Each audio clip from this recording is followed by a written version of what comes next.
My name is Sam Tuttle. I work at the wonderful Oak Park restaurant on Ingersoll, and I'm a certified sommelier as of November 2013. My name is Doyle. I am the Director of Food and Beverage at Surety Hotel in Des Moines. I've been a certified sommelier since October of 2017.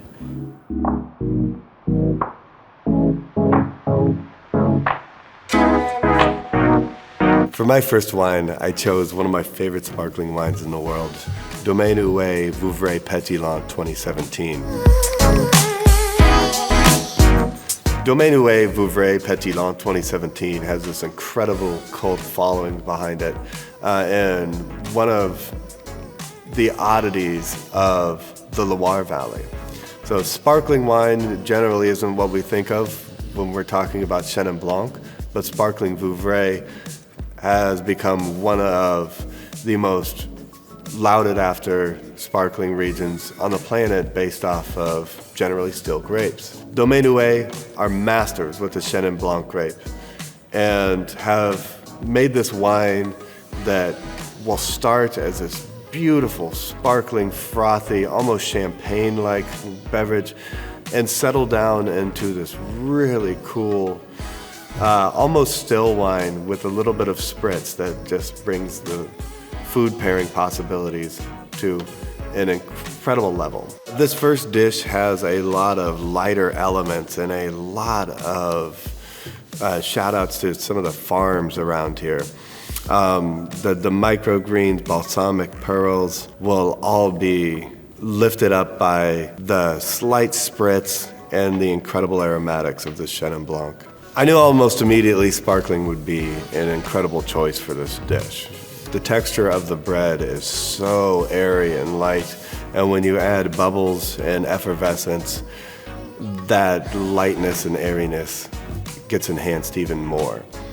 So it's going to match up beautifully in your mouth and should be a really harmonious pairing texturally and aromatically.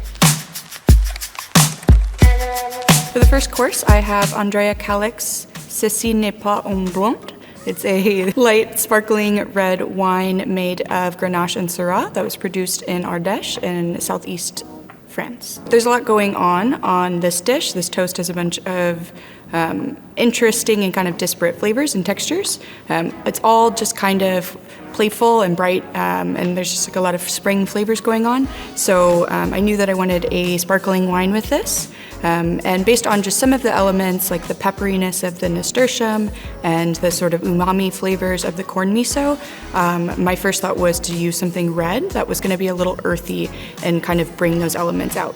And I also knew that I didn't want with something that had such high acidity that it would bury all the fun little pickled items that were on the toast.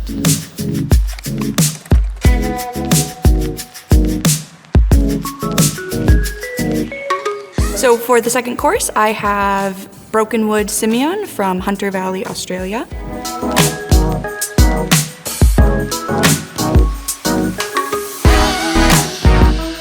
So when I first tasted this dish, the things that stood out to me is that there was a lot of intention in the textures of it with the compressed radish and even the way the shrimp was poached and the asparagus dashi. There was all of these kind of like silky textures in it, which made me start to think of Simeon, which is known for having a really waxy texture that kind of mirrored some of those elements. This wine was produced in a totally dry way. So Hunter Valley, where it is grown, is known for some tropical weather, and Simeon has very thin skins and can be susceptible to mold in wet growing regions. So they pick it very, very early in the season and then vinify it completely dry. So instead of having these sort of rich honey-like flavors that you might expect out of Bordeaux, it just has these really bright, crisp, citrusy flavors. It tastes like lime, lemongrass, lemon balm.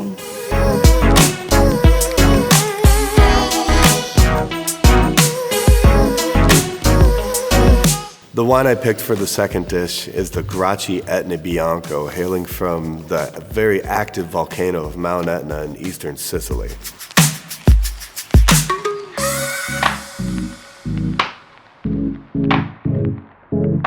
The Gracchi Etna Bianco is composed of two grapes that really only grow incredibly well on the slopes of Mount Etna. Caricante and Cadarato. So the main driver behind most Etna Bianco is going to be the incredibly aromatic Caricante grape. The Caricante brings with it this beautiful citrus peel and tons of this subtle salinity that makes it just a beautiful pairing for everything from seafood to salads. When I'd first tasted the dish, I was all over the place with where I was going to go here. Very deep, complex dish with a lot of elements going on. The hardest part about pairing with this dish was just the deep complexity of it. There's so many elements going on within this dish, and a lot of them are really strong flavors. I mean, getting lemonade to green leaf. So finding a wine that would complement each and every one was somewhat tricky. So initially, I wanted to really lean into the green and go with something that naturally has that green kind of character like Sauvignon Blanc. And then decided that maybe that would be a little overwhelming and wanted to just lift the brightness as opposed to making it absolutely amplified to 11, which maybe have been a little overwhelming. So I think the Gracchi Etna Bianco hits it perfectly.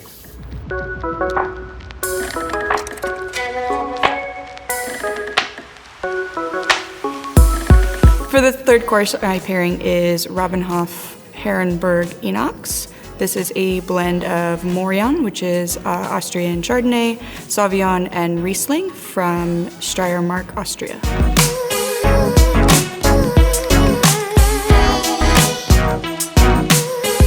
A lot of complexity to this dish, a lot of different textures, and really just rich flavors from the grilled lamb, the really rich, creamy risotto, have this kind of fatty, earthy, umami mushroom and bacon sauce, and then it also has, to contrast all of this kind of bright charred fennel.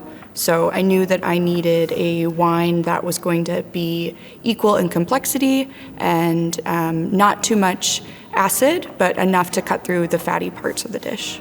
Upon tasting the dish, the first thing that I thought of was doing some kind of Roussanne-Marsanne blend from Southern Rhone. This is kind of go-to with a lamb dish like that, but I wanted to achieve some of the similar elements of these kind of weighty, rich white wines with something a little bit different. So I thought to do something with a little bit of skin contact and something with a little bit of age.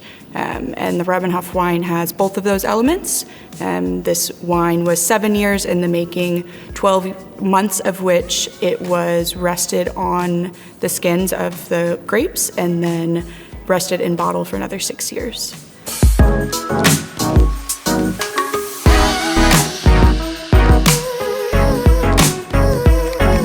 For the third course, I've chosen a wine from one of my winemaking heroes in the United States.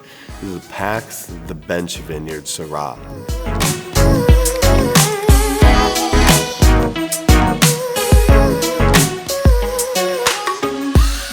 Syrah and lamb are just a match made in heaven.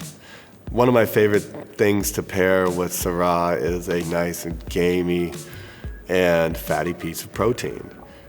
This lamb really hits that element. We also have a lot of other really strong earthy elements within this dish, particularly the morel mushrooms.